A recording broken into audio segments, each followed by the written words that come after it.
Welcome back to Red Eyes Radio. My name is Henrik Palmgren. Thank you very much for tuning in. It's nice to be back now in 2009. And this is our first radio program of the new year. And we have a whole lot of great stuff lined up for 2009 when it comes to radio, webcasts, website changes and improvements, and a lot of film ideas that we want to get started and get out there. So stay tuned to our website, redeyescreations.com, and join our member section. If you aren't a member already, that's the best way to get full access to all the audio and video content that we have available for you. All right, for this first program of the year, we have invited Sonia Barrett to the show. She is an author of a new book called The Holographic Canvas, The Fusing of Mind and Matter. And Sonia also does lectures, and she has her own radio program, and she covers a lot of different subjects. And today we're primarily going to talk about her new book, but I'm sure we'll get into some interesting highways and byways as well. The main website that you can check out is spiritinform.com. That's spiritinform.com for much more information about the book and articles and so forth. So with that, welcome to the program, Sonia. Thank you very much for coming on.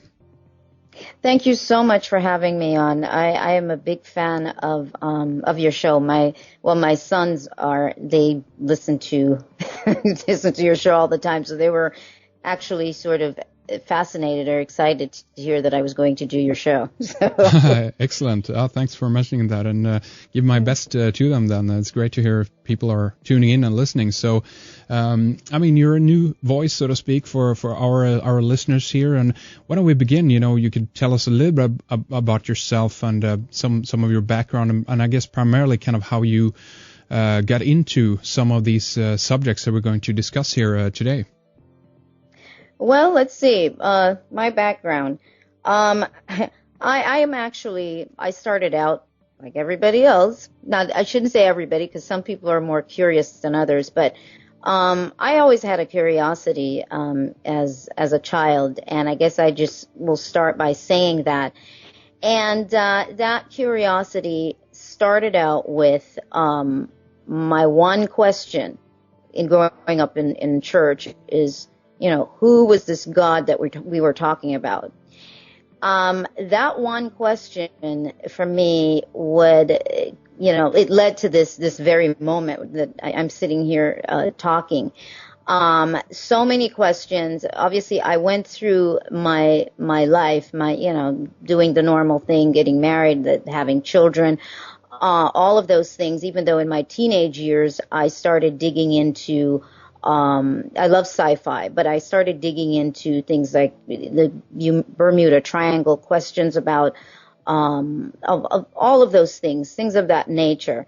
And it kind of spooked myself a little bit because of, I guess, some of the things that was unraveling from my own self, realizing just how much I had access to information, not just the information that I would find in books, but that I, could actually do that, tap into that. So I sort of set that aside, and as I said, went ahead, did the normal thing, the marriage, the kids, all of that. And, later on, after divorce, that was actually the time when I started to really dig in. I had no idea what I was going to be digging into. Now, as far as my background, as far as a scientific background, I don't have a scientific background, meaning I don't have a degree in science. I've never taken physics in my life, so that's what became interesting. Is the fact that I did not have that, but what I would come to understand in terms of, life, from a scientific aspect. And so, I studied voice. I was a voice major in college, and was always, fascinated and interested in music and the arts in general. So that's a basic background, so people can understand. So I didn't come from all of the heavy duty background that would seem like I probably had by some of the things that I ended up getting into. Right. So that's sort of what sets that stage right there. Interesting. And you mentioned science. I mean, were this something that kind of you had to read up on as you went along? Because I guess studying the nature or the origins of both, the human being, of course, but also the mystery of the universe is something that kind of you have to dive into, I guess. Right. Well, what happened is, without going into a long story, what happened is just through my own quest, then through my own search and getting into meditation and meditation for me, I had no idea how to meditate. I didn't have any workshops or teachers or gurus or guides or anything of that nature. I just sort of set out to try to figure this thing out on my own. Yeah. And with that, I started to write a lot of information. And it just turns out that I was dealing with things like, color, light, sound, and in a way that I didn't understand. Later on, obviously, I would understand a lot more about it, but I was writing things that would have been considered scientific or more quantum physics based. Right. Didn't know the words quantum physics at all. Had no idea about that. So that sort of unfolded from within me. But as time would go on, I started to then look at other scientific information, other information that would support what I was hearing and allowed me to understand even more. So that's sort of what happened. So that's a good part of what I promote in sharing any kind of information, and what the book really promotes is one's ability to have access to that kind of information, and not just a select few, which is the reason for the madness that we see in our reality today. People wanting to own information and power and controlling everyone else, and only the elite are allowed to know these sciences. Excellent. And so you're opening up that. Would you say that it's scientific oriented, or is this more for, in layman's terms, so to speak, try to get these subjects into a easily, comprehensible subject? Oh, it's in layman's terms, because even though I'm writing it and it's scientific, it's still not scientific per se in terms of from the aspect of a scientist writing it. But yes, it's been read by so many people who did not have any scientific background at all.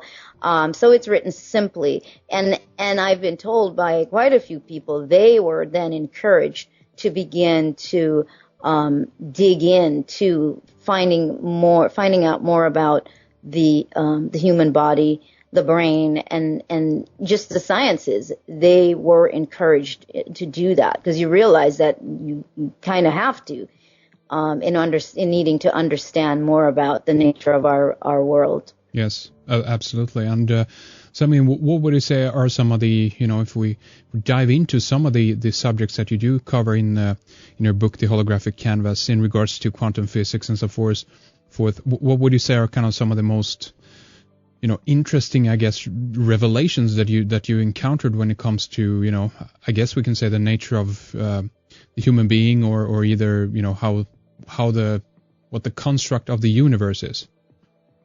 Well, I talk about time travel, but not from the perspective of